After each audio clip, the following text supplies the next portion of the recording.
नमस्कार। और इस वीडियो में हम बात करने वाले हैं पार्टिकल फिज़िक्स के बहुत ही बेसिक कॉन्सेप्ट्स के बारे में। पार्टिकल फिज़िक्स का यूज़ क्या क्या है आज के टाइम में, हम कौन कौन से एक्सपेरिमेंट्स कर रहे हैं, न्यूट्रिनो इन डेप्थ क्या है, इसके लेक्चर्स आपको इसके सब्सिक्वेंट मिल जाएंगे। यहाँ पे हम फोकस करेंगे बस बेसिक्स पे, एटम को समझने में, सब एटॉमिक पार्टिकल्स क्या हैं, और हमारा फोकस होगा कि सारी जो हमारी नॉलेज यहाँ पे आए ये यूपीएससी प्रीलिम्स और मेंस पर्सपेक्टिव से हो, ज़्यादातर of course UPSC prelims perspective से। सो स्टार्ट करते हैं। सबसे पहली बात, मैटर। देखो, मैटर आपके हर जगह है और आप नोटिस करोगे जो भी चीज़ स्पेस ऑक्यूपाई करती है, एक बहुत ही सिंपल डेफिनेशन है मैटर की। अगर कोई भी चीज़ स्पेस को ऑक्यूपाई करती है और उसका मास है, मास होना काफ़ी इंपॉर्टेंट है, तो हम उसको कहेंगे ये मैटर है। Scientific advancements have propelled researchers in knowing matter and its constituents. Over the years scientific advancement हुई है और अब हमको ज़्यादा अच्छे से पता है कि मैटर बेसिकली है क्या, मैटर के कंपोनेंट्स क्या हैं और मैटर के अंदर आपको क्या मिलेगा। अगर हम कई हज़ारों सालों पहले जाएं तो उस वक्त ग्रीक फिलोसोफर्स ये मानते थे कि एटम्स बेसिक यूनिट होते हैं of matter, which was believed to be true until the 19th century. 19th century में हमको पता लगा कि एटम के बियॉन्ड भी बहुत कुछ है, एटम से भी छोटी चीज़ें एग्जिस्ट करती हैं और वहाँ पे जो हम स्टडी करते हैं उसको हम कहते हैं पार्टिकल फिजिक्स। अगर हम 1910s की बात करें तो उस वक्त एक बहुत ही फेमस साइंटिस्ट थे, अर्नेस्ट रदरफोर्ड। इन्होंने ये प्रूव करके दिखा दिया कि atom is not the fundamental entity but it can be further divided into more basic particles. ये पार्टिकल्स हैं प्रोटॉन्स, न्यूट्रॉन्स और इलेक्ट्रॉन्स। ये बहुत ही बेसिक बात है, ठीक है। मैटर के अंदर आपको मिलेगा एटम, एटम के अंदर आपको ये तीन पार्टिकल्स प्राइमरली मिलेंगे। नाउ ये जो डिस्कवरी है ये कैसे हुई ये भी जान लो। इनिशियली जॉन डल्टन ने हमको इसकी थ्योरी दी थी कि बेसिकली एटम दिखता कैसे है, what does an atom look like. तो इनिशियली हमारे पास थी सॉलिड स्फीयर मॉडल थ्योरी। अब ये देखो थ्योरी क्या कह रही है, ये इंपॉर्टेंट नहीं है, आपसे एग्जाम में ये पूछ सकते हैं कि कौन सी एटम की थ्योरी किस साइंटिस्ट ने प्रोवाइड करी थी। ये मैं कहूँगा काफ़ी इंपॉर्टेंट है। तो solid sphere model theory provide करी थी जॉन डल्टन ने। इन्होंने ये बताया पहली बात तो कि atoms of a particular element, एक एलिमेंट के जो एटम हैं वो डिफरेंट होंगे किसी और एलिमेंट के एटम से। हर जगह आपको सेम एटम्स नहीं मिलेंगे। फिर जे थॉमसन की एक थ्योरी आई, प्लम पुडिंग थ्योरी। इन्होंने रिकॉग्नाइज किया इलेक्ट्रॉन्स को as components of an atoms. पहली बार इलेक्ट्रॉन्स का वजूद है ये हमको पता लगा। फिर आए अर्नेस्ट रदरफोर्ड 1911 में। इन्होंने मेन चीज़ हमको ये बताई, he realised positive charge was localised in the nucleus of an atom. जो न्यूक्लियस है एटम का, वहाँ पे आपको पॉजिटिव चार्ज मिलेगा। फिर उसके बाद नियल्स बोहेर, एक और जर्मन साइंटिस्ट, इन्होंने हमको ये बताया कि स्टेबल इलेक्ट्रॉन्स ऑर्बिट, इन्होंने हमको ये बताया कि इलेक्ट्रॉन्स ऑर्बिट करते हैं यहाँ पे न्यूक्लियस को। फिर आए एरविन श्रोडिंगर 1926 में। इन्होंने ये बताया कि electrons don't move around the nucleus in orbits but in clouds where their position is uncertain. ऐसा नहीं है कि जिस तरीके से सोलर सिस्टम है, ठीक है, आपको पता है कि सन है, उसके आसपास प्लैनेट मूव कर रहे हैं और एक प्रॉपर ऑर्बिट हो रहा है, ऐसा नहीं है। एटम में आपको ऐसा कुछ नहीं मिलेगा। यहाँ पर जो भी मूवमेंट हो रही है इलेक्ट्रॉन्स की, ये काफ़ी हद तक अनसर्टेन होती है। और एरविन श्रोडिंगर ने बाद में हमको प्रोवाइड किया क्वांटम मॉडल। ये आज के टाइम में हम लोग मानते हैं कि सबसे परफेक्ट मॉडल है एक एटम का। ये जो सारी चीज़ें हैं याद रख लेना, एग्जाम पर्सपेक्टिव से सुपर इंपॉर्टेंट है। नाउ अब इसके एक स्टेप आगे आते हैं, जो एटम का स्ट्रक्चर है इसके अंदर क्या है ये हम देखते हैं। या देखोगे ये एक मॉडल है, एक एटम एक बहुत ही जनरलाइज्ड मॉडल है एक एटम का।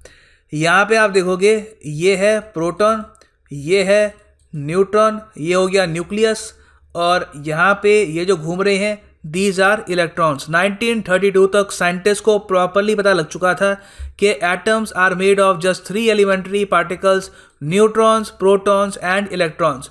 Neutrons and protons are bound together tightly into the nucleus. Nucleus में आपको पता होगा कि प्रोटॉन्स और न्यूट्रॉन्स होते हैं।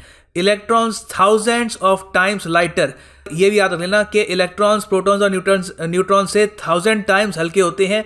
ये रिवॉल्व करते हैं न्यूक्लियस के आसपास। अब एक नेक्स्ट क्वेश्चन सामने ये आ रहा था, एटम इसी तरीके से क्यों है, ये इसका स्ट्रक्चर क्यों है। तो यहाँ पे हमको ये पता लगा कि जो इलेक्ट्रॉन्स है ये नेगेटिवली चार्ज हैं और प्रोटॉन्स ये पॉजिटिवली चार्ज हैं। तो ये बाउंड हैं एक दूसरे के आसपास, थ्रू इलेक्ट्रोमैग्नेटिज्म। ये बहुत ही इंपॉर्टेंट एस्पेक्ट है। Protons are all huddled together in the nucleus and their positive charge should be pushing them powerfully apart along with their neutral neutron. और फिर अगला क्वेश्चन यहाँ पे ये आता है कि प्रोटॉन और न्यूट्रॉन ये दोनों न्यूक्लियस में आपस में इकट्ठा क्यों रहते हैं। तो साइंटिस्ट को ये पता लगा कि इसका रीज़न है न्यूक्लियर फोर्स। ये एक फंडामेंटल फोर्स है हमारे कुदरत की। ये अभी बस आपको बेसिक्स बता रहा हूँ, अभी के लिए जो पॉइंट्स है समझते रहो।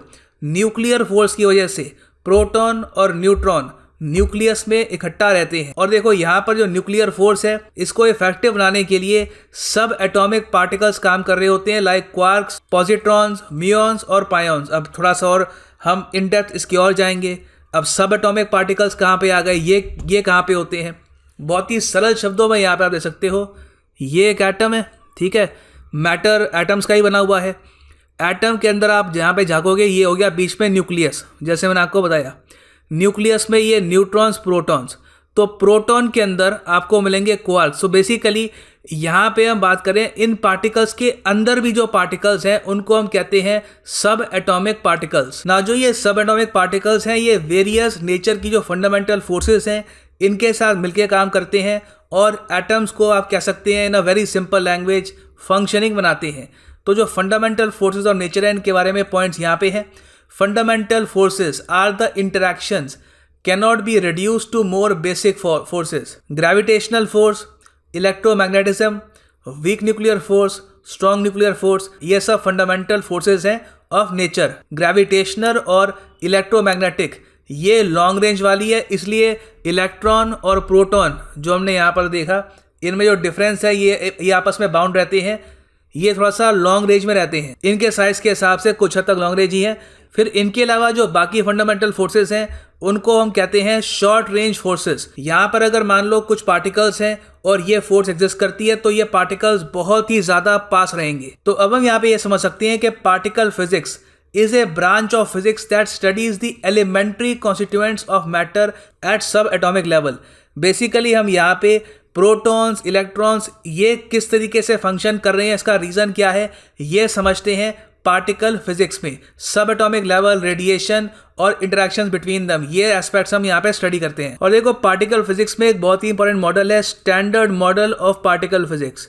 The standard model explains what the world is and what holds it together. दुनिया क्या है, आपके आसपास जो टेबल होगी ये क्या है, टेबल इकट्ठा क्यों है, टेबल बिखर क्यों नहीं रही, सारे एटम्स बस हर जगह बस उड़ क्यों नहीं रहे, टेबल अपनी जगह क्यों है, अगर आप पानी लो वो अपनी जगह क्यों है, हर जगह आप अगर देखो तो वो चीज़ फंक्शन क्यों कर रही है, उसको जोड़ के किस चीज़ ने रखा हुआ है, इसकी स्टडी होती है पार्टिकल फिजिक्स में। ना ओवर द ईयर साइंटिस्ट ने 3 टाइप के बेसिक बिल्डिंग ब्लॉक्स ढूंढ निकाले हैं जो मैटर में आपको मिलेंगे, मतलब कि एटम में आपको मिलेंगे। एक है क्वार्क्स, फिर है लेप्टॉन्स, फिर है बॉसन्स। क्वार्क्स और leptons make up everyday matter. जो भी आप आसपास देख रहे हो वहाँ पे आपको क्वार्क्स और लेप्टॉन्स मिलेंगे और इनको जोड़ के रखता है बॉसन। नाउ अब हम बात करते हैं क्वार्क्स की कि बेसिकली क्वार्क्स हैं क्या। क्वार्क्स के बारे में आप कह सकते हैं they are the elementary particle and fundamental constituent of matter. ये एक बहुत ही बेसिक डेफिनेशन है जो आप यूज़ कर सकते हैं। और क्वार्क्स 6 टाइप के होते हैं, 6 इनके आप कह सकते हैं फ्लेवर्स होते हैं। एक अप, डाउन, फिर टॉप, बॉटम, चार्म्ड और स्ट्रेंज। ये बस आपको प्रीलिम्स पर्सपेक्टिव से याद रखना है, इसमें आपको ज़रा स्टडी नहीं करना कि क्वार्क्स कैसे काम करते हैं, क्योंकि ऑफकोर्स आप पीएचडी नहीं कर रहे हैं इन पार्टिकल फिजिक्स, आपको बस यहाँ पे फैक्ट्स याद रखने हैं फॉर एग्जाम पर्सपेक्टिव। तो ये जो क्वार्क्स होते हैं इनका काफ़ी अनयूजुअल कैरेक्टरिस्टिक होता है of having a fractional electric charge. Colour charge भी आपको यहाँ पर मिलेगा। Now as quarks exist only in groups, quarks आपको हमेशा ग्रुप्स में मिलेंगे अदर क्वार्क के साथ, इसलिए इनकी जो एसोसिएशन होती है एक कंपोजिट फॉर्म में उसको हम कहते हैं हार्ड-ऑन्स। ठीक है, हार्ड-ऑन्स यहाँ पर आप देखोगे हार्ड-ऑन्स के टाइप हैं।